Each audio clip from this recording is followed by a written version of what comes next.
നമസ്കാരം.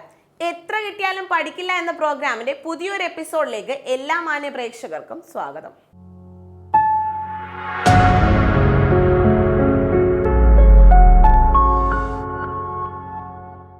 വിദ്യാഭ്യാസ സമ്പ്രദായത്തിൽ കാലാനുസൃതമായ കാര്യങ്ങൾക്ക് പലയാവർത്തി കേരളം സാക്ഷ്യം വഹിച്ചിരിക്കുന്നു. ചാതുർവർണ്ണ വ്യവസ്ഥയുടെ അസമത്വ കീഴ്വഴക്കങ്ങളെ തകർത്തെറിഞ്ഞുകൊണ്ട് കേരളത്തിന്റെ സാമൂഹിക സാംസ്കാരിക ഉന്നമനത്തിന് വേണ്ടി പ്രയത്നിച്ച എത്രയോ നവോത്ഥാന നായകന്മാരുടെ ജീവിത യാഗത്തിന്റെ പരിണിത ഫലമാണ് ഇന്ന് നാം അനുഭവിക്കുന്ന സ്വാതന്ത്ര്യം എന്നതിന്റെ അടിസ്ഥാനം. നമ്മൾ ഇന്ന് അനുഭവിക്കുന്ന സ്വാതന്ത്ര്യത്തിന്റെ അടിസ്ഥാനം എന്നത് ജാതിയിൽ താഴ്ന്നവന്റെ മക്കൾക്ക് വിദ്യാഭ്യാസം നിഷേധിച്ചിരുന്ന കേരള ചരിത്രത്തിലെ ഇരുൾവീണ വഴികളിൽ പള്ളിയോട് ചേർന്നുള്ള ചെറിയ വിദ്യാലയങ്ങളെ പള്ളിക്കൂടമെന്ന് പ്രസ്താവിക്കുന്നത് മുതൽ ആരംഭിച്ചതാണ് വിദ്യാഭ്യാസ മേഖലയിലെ വിപ്ലവങ്ങൾ.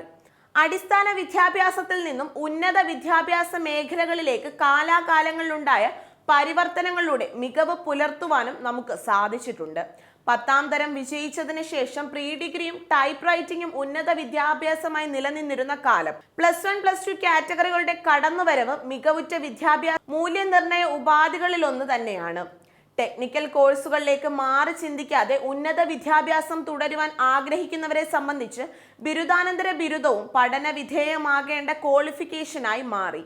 എന്നാൽ എവിടെ എത്തി നിൽക്കുന്നു നമ്മുടെ ഉന്നത വിദ്യാഭ്യാസം?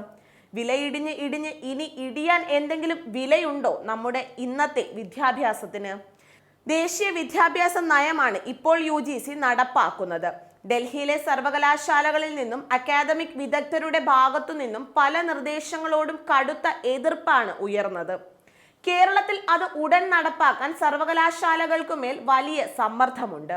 എന്നാൽ സർവകലാശാല എന്ന ആശയവും അഫിലിയേഷനും അവസാനിപ്പിക്കുന്നതടക്കമുള്ള UGC നിർദ്ദേശങ്ങൾ വലിയ ആശങ്കയോടെയാണ് അക്കാദമിക് സമൂഹം കാണുന്നത്. 4 വർഷ ബിരുദം വന്നാൽ PG കോഴ്സുകൾക്ക് പ്രസക്തി നഷ്ടപ്പെടുമോ? ഗവേഷണ രംഗത്ത് ആളുകൾ വരുമോ? എങ്ങനെയാണ് സർവകലാശാലകൾ പിന്നീട് നിലനിൽക്കുക? തുടങ്ങിയ സംശയങ്ങളും പ്രായോഗിക പ്രശ്നങ്ങളും ഏറെ. 4 വർഷത്തിനിടെ എല്ലാ വർഷവും പഠനം നിർത്താമെന്നത് കേരളത്തിൽ നടപ്പാക്കേണ്ട എന്നാണ് സർക്കാർ തീരുമാനം. 3ാം വർഷം മാത്രം എക്സിറ്റ് എന്നത് കേരളം തീരുമാനിച്ചെങ്കിലും UGC അംഗീകരിക്കുമോ എന്ന് ആശങ്കയുണ്ട്. കരിക്കുലം ചട്ടക്കൂട് ഉൾപ്പെടെ വലിയ മാറ്റങ്ങളാണ് ഉന്നത വിദ്യാഭ്യാസ മേഖല സംബന്ധിച്ച് പഠനം നടത്തിയ ശ്യാം മേനോൻ കമ്മീഷൻ നൽകിയിരിക്കുന്നത്. രാജൻ കുരുക്കളുടെ നേതൃത്വത്തിലുള്ള ഹയർ എഡ്യൂക്കേഷൻ കൗൺസിൽ തയ്യാറാക്കിയ മാർഗനിർദ്ദേശങ്ങൾക്കനുസരിച്ചാണ് കേരളത്തിലും 4 വർഷ ബിരുദം ഉടൻ നടപ്പാക്കാൻ സർക്കാർ സർവകലാശാലകൾക്ക് നിർദ്ദേശം നൽകിയിട്ടുള്ളത്. പരീക്ഷണങ്ങൾക്ക് മുമ്പ് വേണ്ടത്ര തയ്യാറെടുപ്പില്ല എന്നതു തന്നെ വിദ്യാർത്ഥികളുടെ ഭാവിയിൽ ആശങ്കയുണ്ടാക്കുന്നുണ്ട്. ലാഭമുണ്ടാക്കൽ ലക്ഷ്യമാക്കുന്നവർക്ക് ഏറ്റവും നല്ലത് 4 വർഷ ഡിഗ്രിയാണ്. ഫീസ് എത്ര വേണമെങ്കിലും കൂട്ടാമെന്ന സാധ്യതയുണ്ടല്ലോ. സ്വകാര്യ സർവകലാശാലകളാകാമെന്ന വലിയ നയം മാറ്റം CPMന്റെ ഭാഗത്തു നിന്നുണ്ടായിട്ടുണ്ട്. ഉന്നത വിദ്യാഭ്യാസ മേഖലയിൽ സർക്കാർ വിഹിതം കൊണ്ട് മാത്രം മുന്നേറ്റം ഉണ്ടാക്കാനാവില്ലെന്ന തിരിച്ചറിവും ഇതിനു പിന്നിലുണ്ട്. എന്നാൽ സർവകലാശാല സ്ഥാപിക്കാൻ വരുന്നത് ആരാണ്, എന്താണ് അവരുടെ പ്രേരണ എന്നിവ പ്രധാനമാണ്. കച്ചവടം മാത്രം ലക്ഷ്യമാക്കി സർവത്ര എഞ്ചിനീയറിംഗ് ഉൾപ്പെടെയുള്ള സ്വയാശ്രയ കോളേജുകൾ തുടങ്ങിയ മുന്നനുഭവം സർക്കാരിനും നിക്ഷേപകർക്കും മുന്നിലുണ്ട്. 4 വർഷ കോഴ്സിന് ഇപ്പോഴത്തെ അധ്യാപക പാറ്റേൺ ആണെങ്കിൽ ജോലി ഭാരം എങ്ങനെ കുറയ്ക്കാനാവും? കെട്ടിടങ്ങൾ കൂട്ടേണ്ടതല്ലേ? 4 വർഷ ബിരുദത്തിനായി കൂടുതൽ പണം രക്ഷിതാക്കൾക്ക് ചെലവ് വരും. അങ്ങനെയെങ്കിൽ ദുർബല വിഭാഗങ്ങളും പെൺകുട്ടികളും പിന്തള്ളപ്പെടും. എങ്ങനെയാണ് ലെക്ചർ മാത്രം നടത്തിക്കൊണ്ടിരിക്കുന്ന അധ്യാപകരെ സജ്ജമാക്കുക? തുടങ്ങി പല പ്രായോഗിക പ്രശ്നങ്ങൾക്കും സർക്കാർ പരിഹാരം കാണേണ്ടതുണ്ട്.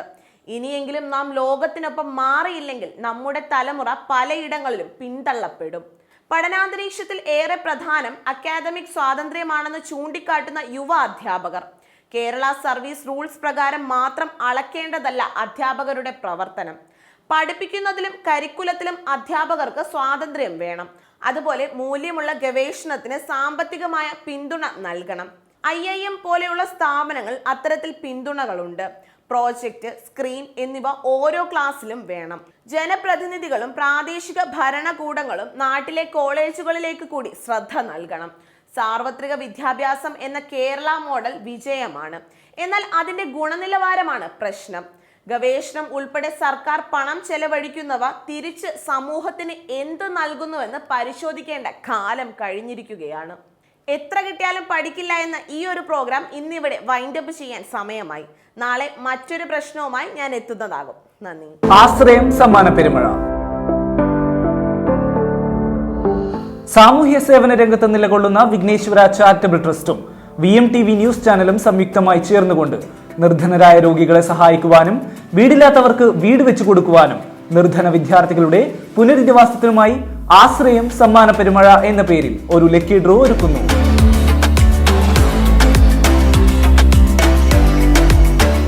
₹50 നൽകി നിങ്ങൾ ഒരു കൂപ്പൺ സ്വന്തമാക്കുന്നതിലൂടെ ഈ ഒരു സദുദ്യമത്തിൽ പങ്കാളികളാകാനും ഒപ്പം നിരവധി സമ്മാനങ്ങൾ സ്വന്തമാക്കാനും സാധിക്കുന്നു. ഒന്നാം സമ്മാനം ഡിയോ സ്കൂട്ടർ, രണ്ടാം സമ്മാനം 32 ഇഞ്ച് LED TV, മൂന്നാം സമ്മാനം റെഫ്രിജറേറ്റർ, നാലാം സമ്മാനം മൈക്രോവേവ് ഓവൻ, അഞ്ചാം സമ്മാനം 1 ഗ്രാം ഗോൾഡ് കോയിൻ, ആറാം സമ്മാനം മിക്സർ ഗ്രൈൻഡർ, ഏഴാം സമ്മാനം ഇൻഡക്ഷൻ കുക്കർ, എട്ടാം സമ്മാനം കുക്കർ 10 ലിറ്റർ, ഒൻപതാം സമ്മാനം കുക്കർ 5 ലിറ്റർ, പത്താം സമ്മാനം ഡിന്നർ സെറ്റ്, മറ്റനേകം സമ്മാനങ്ങളും. വിഘ്നേശ്വര ചാരിറ്റബിൾ ട്രസ്റ്റിന്റെ ഈ സന്നദ്ധ സേവനത്തിൽ നിങ്ങളും പങ്കാളികളാകൂ.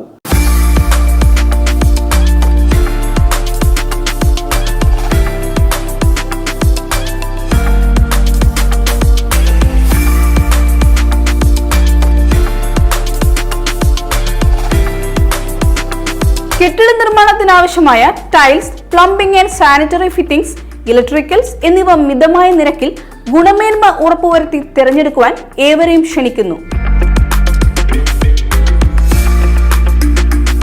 Mammoos, Attingal road, Venjaramoodu. Phone number 9993649440 9544895983. എല്ലാവിധ ഇലക്ട്രിക് ഉൽപ്പന്നങ്ങളുടെയും വിപുലമായ ശേഖരം. ഓണം പ്രമാണിച്ച് എല്ലാ ഉൽപ്പന്നങ്ങൾക്കും വൻപൻ ഡിസ്കൗണ്ട്. സന്ദർശിക്കൂ മമ്മൂസ്, ആറ്റിങ്ങൽ റോഡ്, വെഞ്ഞാറമൂട്.